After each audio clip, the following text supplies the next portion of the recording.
It all started during 2008 when one hotel owner in Pangasinan invited me to work in their company. Robert Plagaper Group started 20 years ago when my brother got married in Tagaytay. So 15 years ago, I had an event. But before that, I didn't know what to do. So somebody asked me if I could do an event. So I said yes, without knowing what an event was. That's 2008 when I started. The first wedding that I did is my sister's wedding. I started 24 years ago, something in the early 90s. I started as a florist 6 years ago. That's around 2009. Our business started in 2000.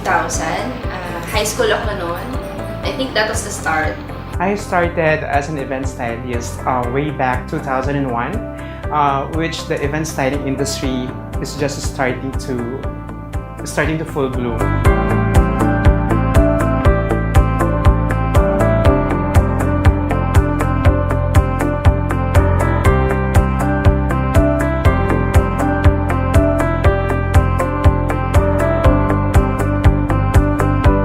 During that time, event styling is a new industry. So it's not just focusing on the flowers or the bridal bouquet or the church setup, but it's now focusing on the ambience of the entire venue. So they created looks, they created the feel of the room, and then also even the lighting effects of the reception is also part of our job. So I find it very challenging, and then I find it na parang this is me, na parang it's just the entire production design, not just the flowers, but the entire look. Yung full talaga na I dealt with being a stylist designer, it's in 2011 when I left my career. Doon ako talaga binigyan ng hands-on management o binigyan ako ng free handy bossing ng mama ko for designing yung mga events namin. When I started the business, parang I got different invites na from like different magazines agad, TV shows, and blogs also to do styling. So, from there, tuloy-tuloy na talaga. So basically, that's how it started. That time with a partner. And then eventually, we made into a corporation, incorporated. My first event was a corporate event. It's repenting at Greenbelt 5. And then they said, this is not normal. So maybe you should do this as your career. And then the rest is history. Nag-rely lang ako sa mga wedding magazines, videos of celebrity weddings. Then yun, I did that wedding. After that, ang dami nang natuwa. So her friends of friends referred me. It all started as a hobby, and it just evolved eventually because I noticed that I have the eye for it.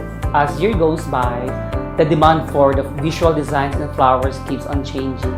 Until one day, we've been doing event styling as a whole, and this is it. I'm here right now. My inspiration really is to upgrade the level of the designs that we have here in the Philippines. Siguro ang malaki talagang influence sa akin is my mom. Lahat kailangan maayos, kailangan lahat pantay. If you'll see my works, sukat na sukat, kailangan pulidong-pulido lahat. I believe my inspirations really comes from within. I'm a joyful person, I'm happy, I'm energetic. So every time I meet a couple, my being joyful and energetic keeps me to really work for the best for my clients. My love for weddings talaga inspires me to do this craft. Basically, the inspiration is to challenge yourself and be the best in what you do every time. My inspiration is really my clients. Clients who go to me, they ask me for an event. I look at them, I see how they are, what I can offer them, and in totality, the event has to translate them. Kapag sinasabi nila na we made their event special dahil sa ginawa namin. So it drives us to do better, tsaka continue yung ginagawa namin. Wedding is just once in a lifetime event, so we cannot really commit a mistake. But at least we cannot also offer perfect wedding, but at least something that is memorable, something that are executed properly. I think that's what's most important. First things first, you need to put your foot to the ground. When you're a stylist, you also have to reinvent yourself, and you need to invest. I think the problem with some is that they reinvent, but they don't really invest. So you need to invest financially, you need to invest time, effort, and you need to invest a lot in your people because that's very key in the success of this business? You have to be fully dedicated, wholeheartedly, and sincere to your client. It doesn't matter if you're small or you're just a beginner, as long as you give your 100%. And of course, you believe and you pray to God, eventually, growth will just follow. It should be timeless. If you look at your wedding photos 10, 20 years from now, dapat yung reception styling mo or the flowers that you have created, it still look nice. You are dealing with a once-in-a-lifetime event ng isang tao, so hindi mo pwedeng sirain yan. We tried to lessen our events, meaning we try to focus on every client that we have. If you have more time to one client, parang kumbaga, they will feel na special sila, parang ganon. For every wedding that I do, I always think of it as my own.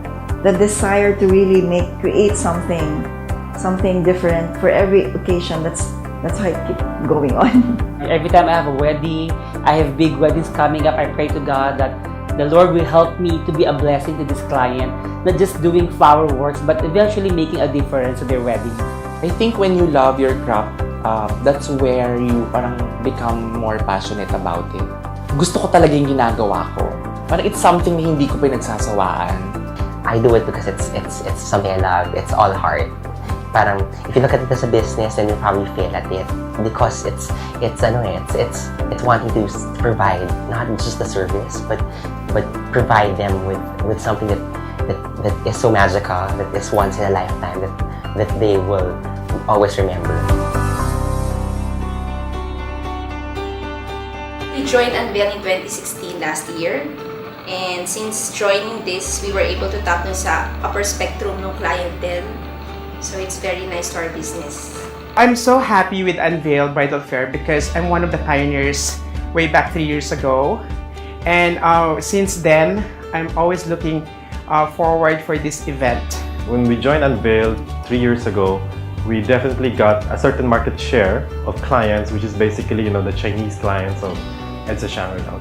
You get a lot of exposures, and in terms of market shares, yes, you get a lot of inquiries and bookings. With Unveil, mas dumaming followers ko, mas nakilala ko ng maraming soon-to-be brides. Unveil pushes everybody to do the drama, to go out and intensify whatever you feel you want to do. Of course, I'm excited. I'm gonna be working with my fellow event stylist. Yung mga iba nga dyan, sila yung mga idol ko nung nagsisimula pa lang ako. Being part of it, I believe it boosted my career. I had the opportunity to meet different levels and different markets of clients as well. So imagine walking, one Isla ballroom with 8 event stylists showcasing their talents and executed a certain theme given to them. So I'm so thankful for Unveil Bridal Fair with Wedding Treasures, Edsa Shangri-La, and with other sponsors for having us for the past 3 years.